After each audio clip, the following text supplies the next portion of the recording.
Ladies and gentlemen, boys and girls, they and thems, and all of that. What's up, y'all? It's What's Up Life, and I'm back with another video. And from the title of this video, you already know what we're talking about. Listen, man. James Harden. I love you, dog. I got love for you, dog.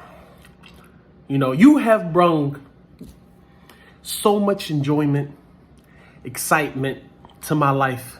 You know, Game 7 against the Golden State Warriors, MVP, 60-point triple-doubles, 50-point triple-doubles, scoring phenom, creator of a new step-back move. You've done a lot for me, man. You came to the Sixers. I got your jerseys, man. And you my favorite player of all time. I'm glad I got that out the way. With that being said, with the season coming around, I know a lot of Philly fans are tearing into James Harden right now. Now, I might be saying this as a James Harden fan, but I think I'm more so saying this as like a human and a human being. Reports have come out that they gave him a pass to go wherever he's at right now. Honestly, bro, if the Sixers gave him a pass to go wherever he's at and he can't make it back to... He came to practice originally on that Wednesday when practice just started. So you can't be acting like the man didn't show up at all. He came, he practiced.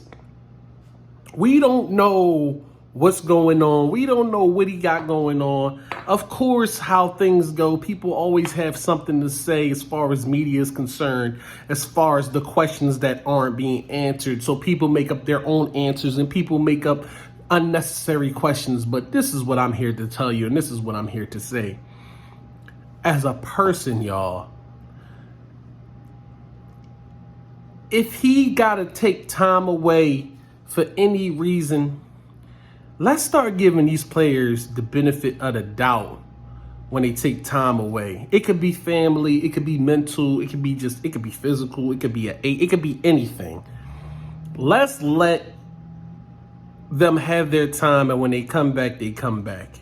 You know what I mean? What you can't see won't hurt you. James Harden ain't here. It ain't hurting us.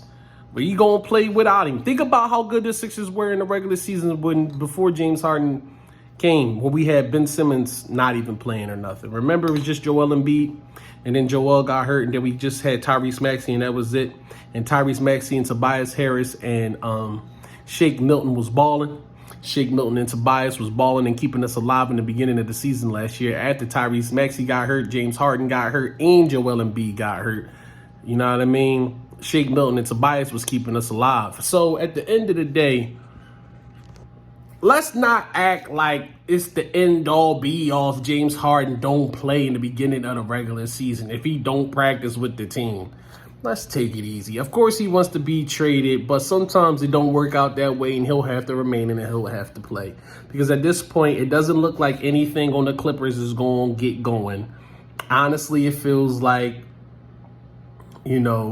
they could have a chance at doing something special, because they ended up getting rust at the end of the season. They never had rust for a full season. So you got to see what they are even capable of over there. So before you even say let's trade for James Harden, you got to think about the reality of things. Really, honestly, he may get traded in January, right before the deadline, because teams lose. So you know what I mean? The spectrum of teams that he has on his list is really just the Clippers. So he might have to open it up a little bit so he can go somewhere else. Damian Lillard only wanted to go to Miami, but look at where he landed, if that makes sense.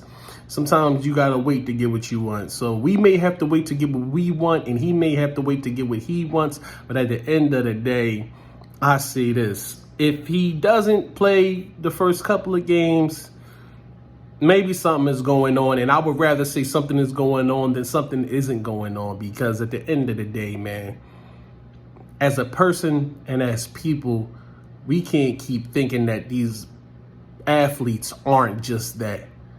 People got a lot going on, man. And maybe he feels some type of way about Daryl Morey, whatever he had going on with him.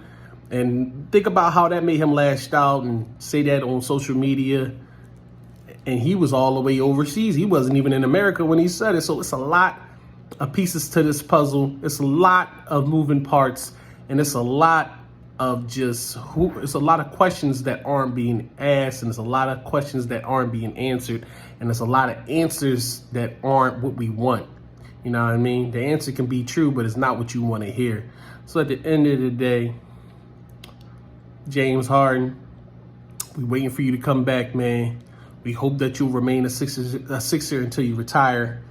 And we hope that you lead us to, well, you're one of the parts that helps lead us to a championship, because we got another 20 points with Kelly Oubre. You think about James Harden, Kelly Oubre, Joel Embiid, Tobias Harris, Tyrese Maxey, Patrick Beverly.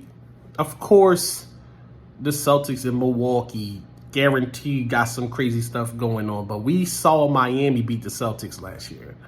At the end of the day, in basketball terms, it ain't over until the fat lady sing. You know what I mean? The playoffs come around, you gotta win 4. Moving on from that, how y'all feel about this in-season tournament? How y'all feel about that in-season tournament? The tournament that's inside the middle of the season for the NBA.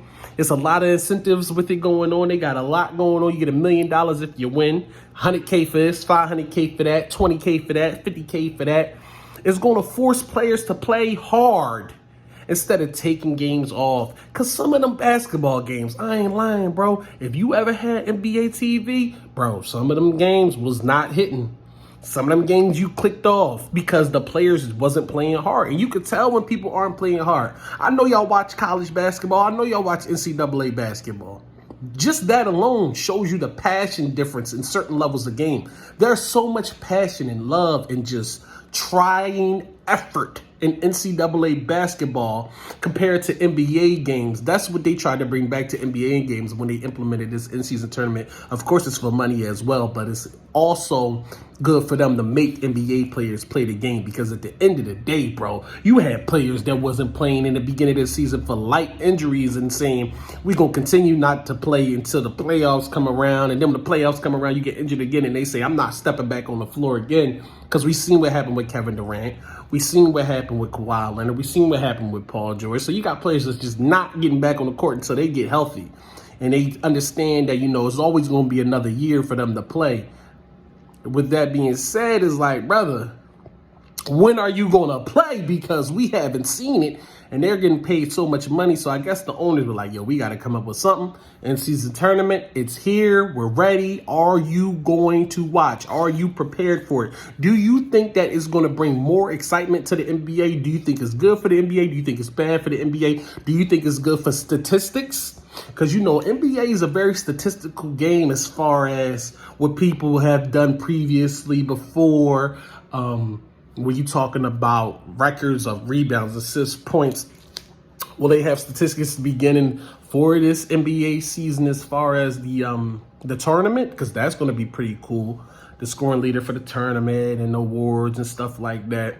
So with that being said, tell me what you think down in the comment section and below about the start of the new in-season tournament for the NBA. Me personally, I like it. I love it. I think that it's going to be something that they should keep. Of course, nothing is perfect. You're going to have some gray areas, a little bit of wiggle room, because that's not going to be good. That's not going to be good. But overall, I think that it's a good thing. I think it's great for the sport. I think it's good for growing the brand, growing the sport. Making kids want to fall in love with basketball again, and it's going to be pretty cool. So tell me what you think down in the comment section below.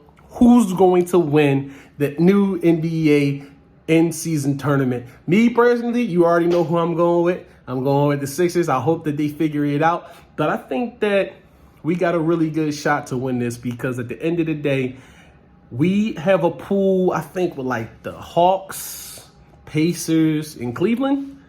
So that's not too bad. Maybe Toronto as well. I'm not too sure, but don't quote me on it. But I know it's the Hawks. I know it's the Hawks. I know it's Cleveland. I don't know if it's the Pacers though. It might be the Pacers, but I'm not too sure. So, and then it's us. So we got a really good chance to make it out of that round or whatever it go. I'll see how it go after it starts, because I don't really know the method of how they're going to move on to the next round. But guess what? When they playing for that championship, I know I'm gonna be watching. I know that the final 4 games are gonna be played in Las Vegas, which is pretty cool. If I ever get some money, I know I'm gonna go. But that's a stretch.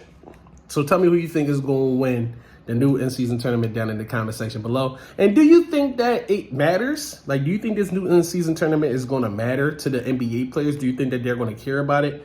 Of course, the money incentive is nice, but I'm talking about like the ring or like the trophy. Like, will people be bragging about it like an NBA trophy?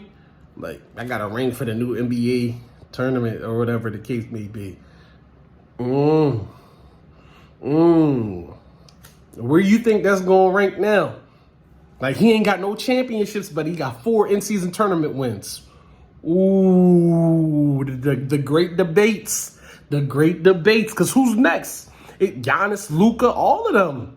KD and LeBron, they old. So when Luka win 5, when Luka win 2 in-season tournaments and Giannis win 1, he got 1 championship, 1 in-season tournament. Are we counting tournaments like championships? Or what we doing? What we doing? I need to know. Anyway, y'all, if you liked the video, don't forget to like, comment, and subscribe. We just made it to 50 subs. 50 subs is cool. 50 subs is cool. 50 people really subbed to me and said, you know what, this guy, I want to watch another video. I appreciate y'all for that. 50 subs is pretty cool. I'm not going to lie. Anyway, y'all, peace and Middle East. About a hair grease with a crease. Don't forget to comb your hair. Take care. I'm out.